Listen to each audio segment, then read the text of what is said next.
Welcome back to my channel, sports fans. Okay, let's get into this one right here. Sha'Carri Richardson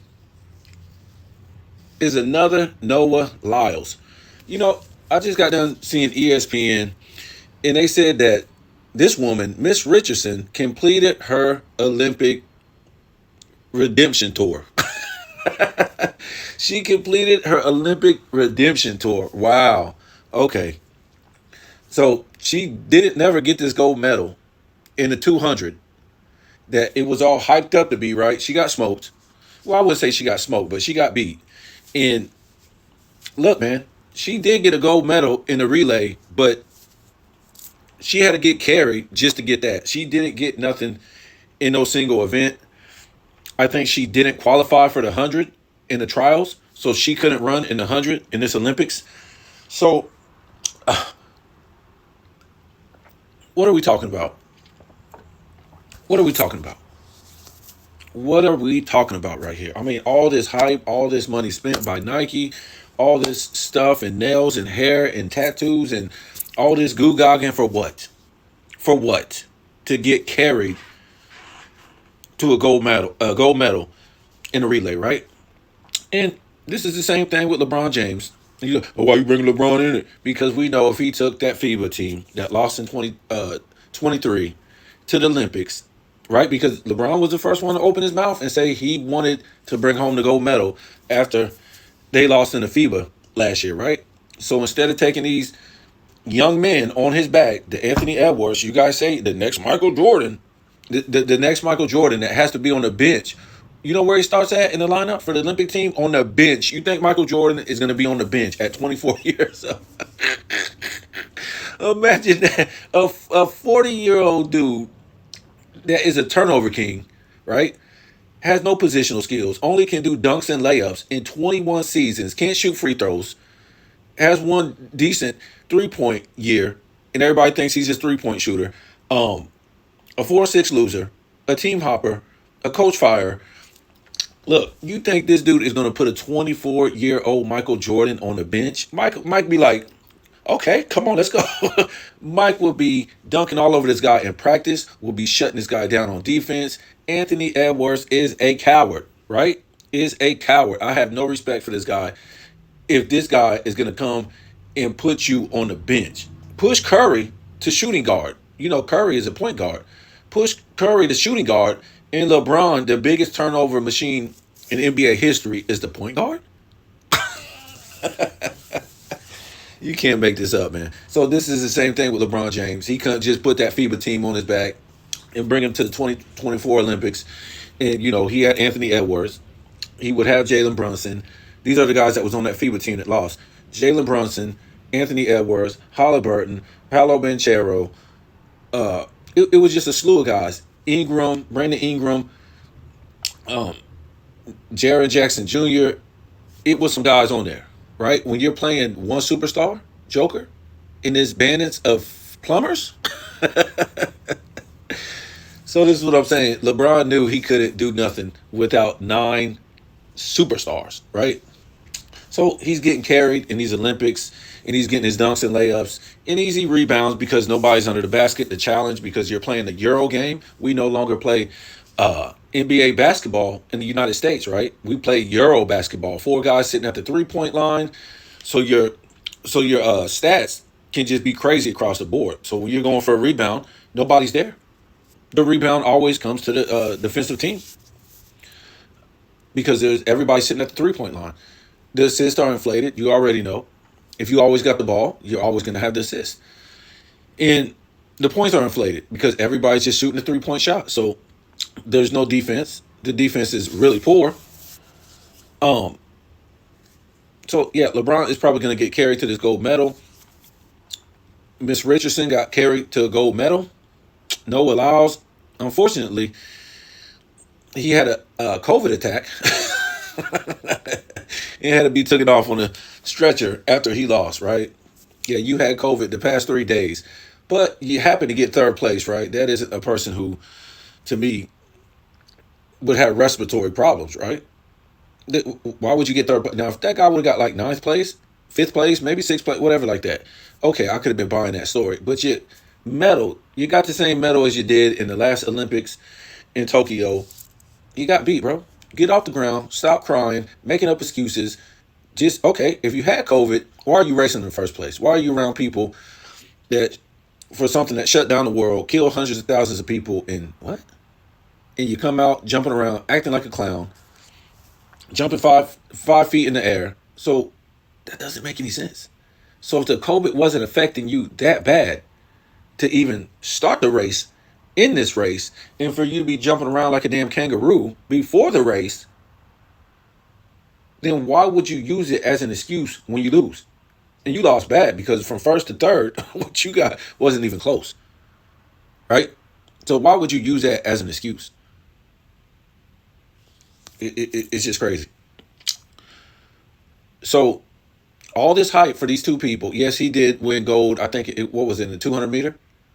Um, so you give him credit for that. But some people are saying he didn't even win. When I looked, I forget the guy's name.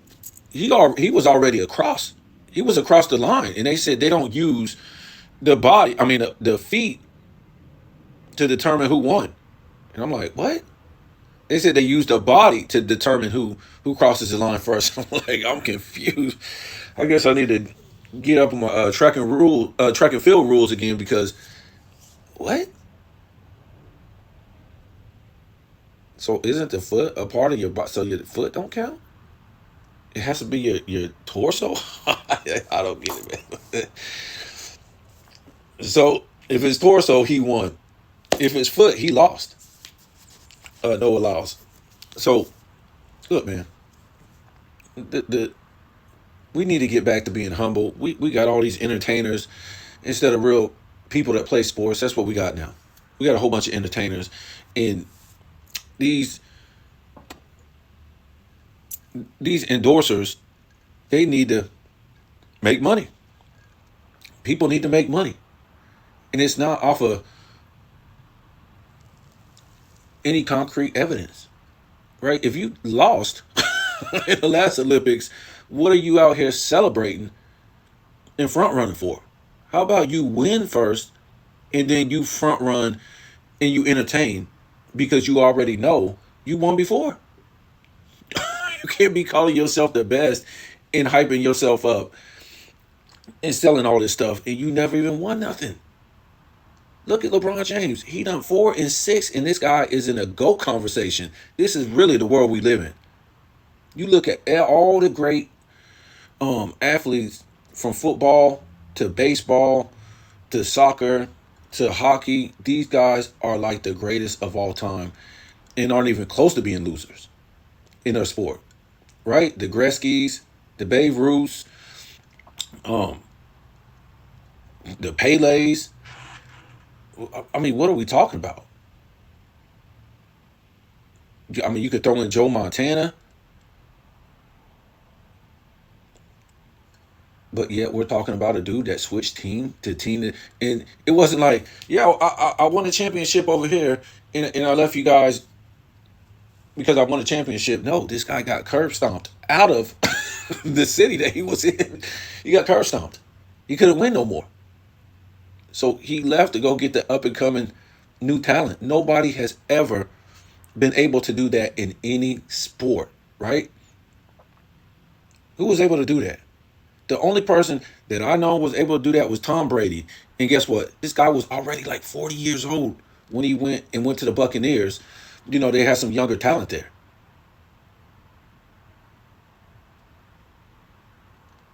But he came through. He came through in the first year. And he won at home. And he took one of the toughest he took one of the toughest runs where he beat Mahomes, he beat Breeze, he beat somebody else too. I forget who it was. But was it the Packers, right? Aaron Rodgers. I mean, so this man didn't take no shortcuts to the Super Bowl. I mean, what are we talking about right here? The man didn't take no shortcuts to the Super Bowl. Yes, he got some up and coming talent, but you got to remember the talent that he was playing against was no bullish talent. It was good talent that he was playing against. That New Orleans team, that Packers team, that Kansas City team. So he wasn't playing against a bunch of nobodies like in the East or something like that, like LeBron James were playing. I mean, this guy is celebrated for basically doing nothing.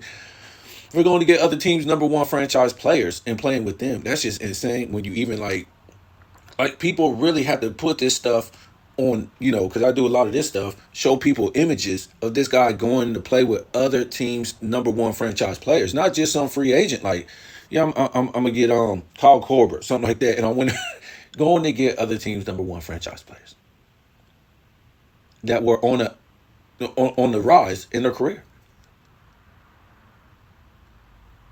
two at a time. Wade and Bosh, Kyrie and Love. Howard was he was about the same age as LeBron, and he got AD when they won that bubble championship. So look, man, this world is just nuts. This world is nuts, and after Noah, who was it? Did he race that night? Noah Lyles, yeah. After he lost, right? Guess what? He was in that wheelchair acting crazy because he knew what? All the competitors coming after him, they won. All the U.S. competitors that was on that track, W, W, W, W, right? W. And these players, I mean, these runners, they wasn't hyping themselves up like that. They weren't jumping around like kangaroos. They didn't have all these endorsements. They didn't, you know what I'm saying? They was just looking to win. So, like I said, man, this Sha'Carri, it looked like Sha'Carri, the way her name is spelled, Richardson. She was a bust. She was a bust. She was a bust. You won a gold in a team competition. It was a bust. It was a bust to me. It's worse than what Noah Lyles did, because at least he won gold in the 200, which some people say he didn't deserve it. He didn't cross that line first, but at least he won gold. His antics is, I don't know. Like I said, I made the video. I said he pulled a LeBron, right? LeBron James. After LeBron lost, what was it, in 2018 finals, he came out with that cast on his hand. So Noah Lyles pulled a LeBron James with the COVID. I mean, this is just crazy. I just could never even imagine living in a sports world like this in the 90s. And we already know the best time of sports, whether it was Olympics or, baseball, basketball, football, all this stuff was in the early 2000s and in the 90s. It was the best. These were men. These were grown men and women. You didn't make no excuses. The best just were the best. There was no media driven stuff. Look, all this media, all these media talk shows and debate shows, all these guys got a job telling lies. Because if you told the truth, these guys won't even have a job. All you can do is lie. So other people will have a job and they can say, oh man, that's wrong. This is right. This is wrong. So all these people got a job just being liars. Gilbert Arenas, the Nick Wrights, Chris Broussards, all these people, what they do is they'll tell truth about a lot of stuff and then they'll just lie about other stuff. Just like, so how can you believe anything these guys are saying? It's just ridiculous. ESPN, Fox Sports, it's ridiculous. And to put this chick on here talking about, Sha'Carri Richardson completed her redemption tour. What? What did you got? Oh my goodness. You got a team medal. Okay.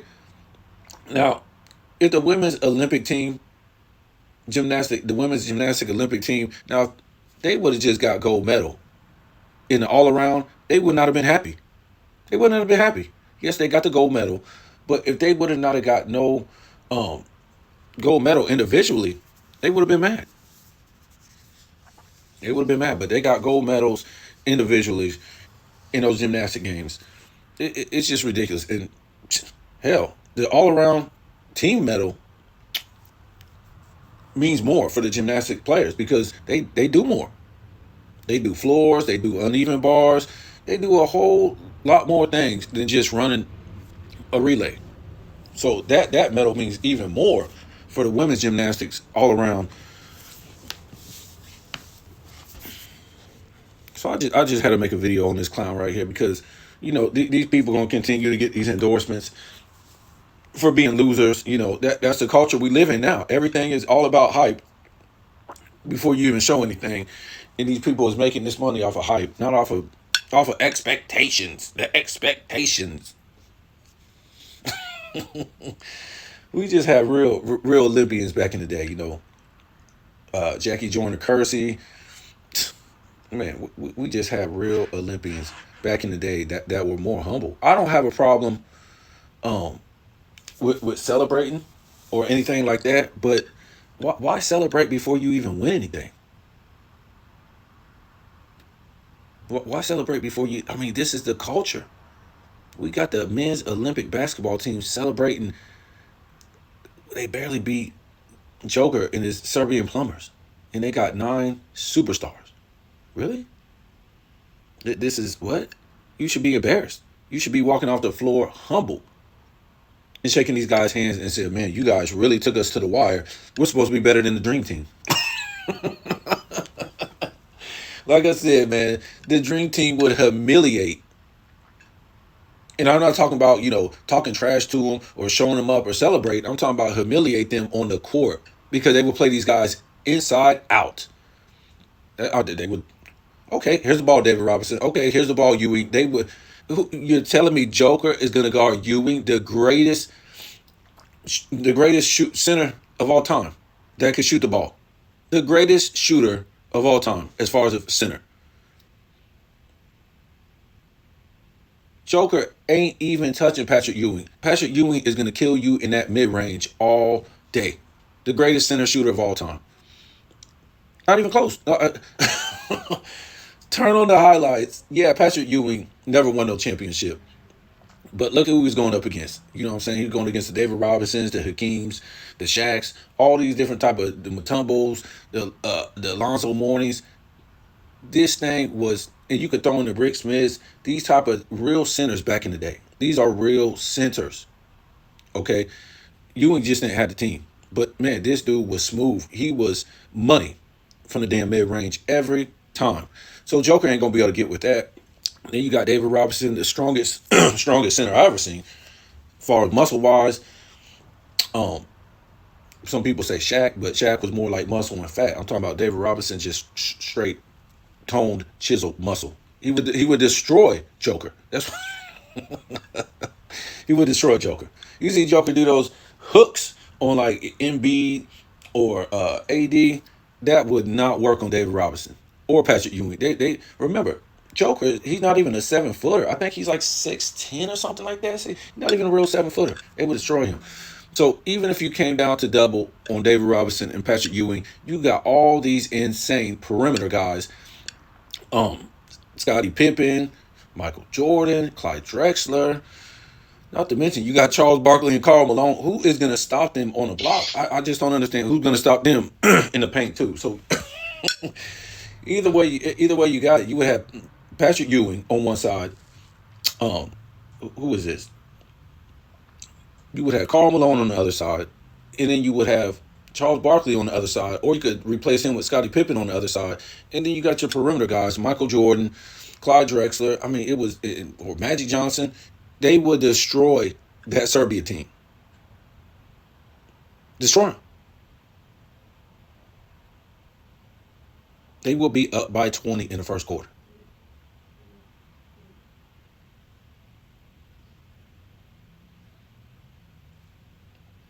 When you say the world caught up to us, that means you've been playing the way they play. Remember, we play Euroball. 4 guys sitting at the 3-point line. That's what we play. That's what we've been playing. Basically, so we can have Euro ratings, so they can watch the NBA, so they can come over here and play in this soft week era. That's it. That's why we play their game. Because we don't want to play our game no more, which was a man's game. Right? Positional ball. Power forwards, small forward, center, guard, point guard.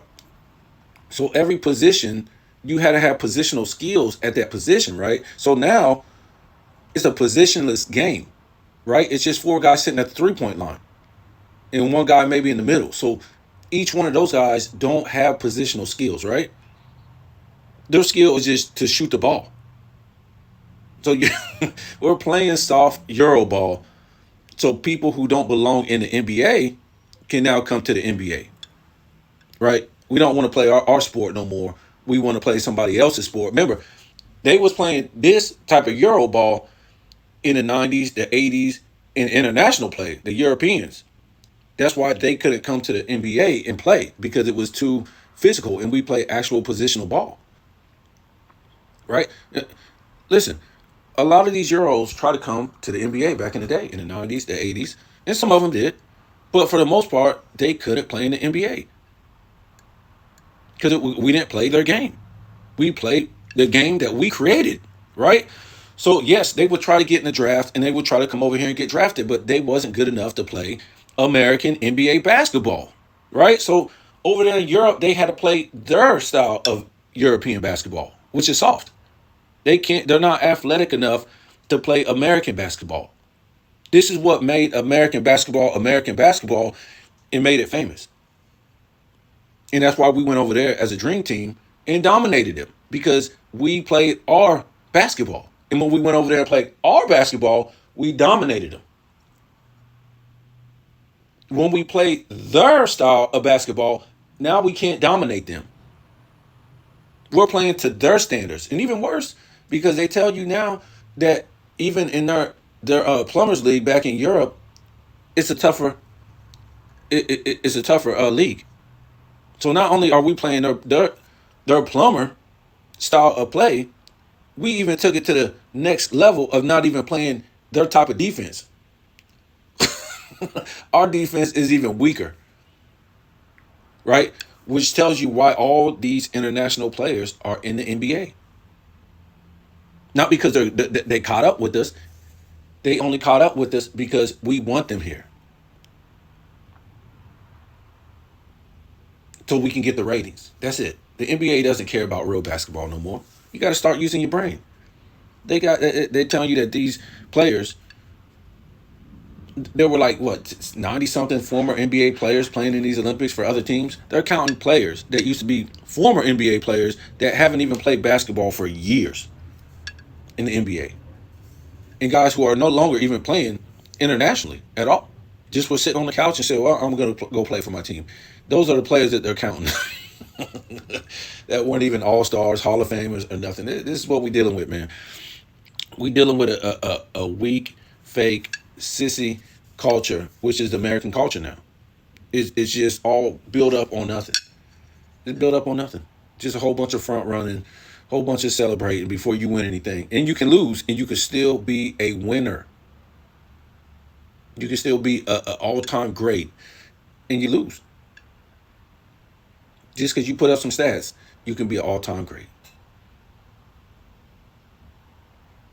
You don't have to stay with the same team and win. Ask LeBron James. He's an all-time loser, but an all-time winner because of stats. Winning MVPs on super teams that he built. How does that happen?